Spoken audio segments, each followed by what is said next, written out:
Government आपल्याला दरवर्षी एक गिफ्ट देतं 1,15,00,000चं कम्प्लिटली टॅक्स फ्री आणि ते गिफ्ट 31 मार्चला एक्सपायर होतं आणि आपल्यातले बहुतेक लोक ते वापरतच नाहीत.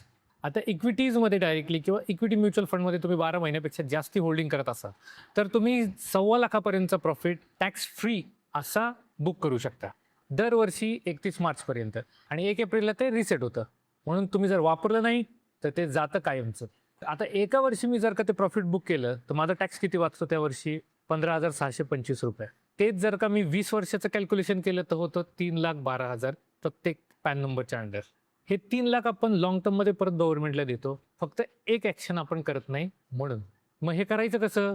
तर 2 स्टेपमध्ये. पोर्टफोलिओचा long term capital gain calculate करायचा. हा कॅपिटल गेन 1,15,00,000च्या आत आहे का? सेल करून टाका आणि लगेच बाय करा.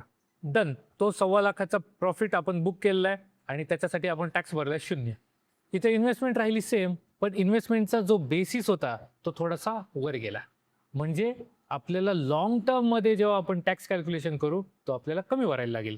आता आपण हे खूप वेळा ऐकतो की बाबा इन्व्हेस्टमेंट लॉंग टर्मसाठी ठेवायची आहे, मध्येच सेल करू नका.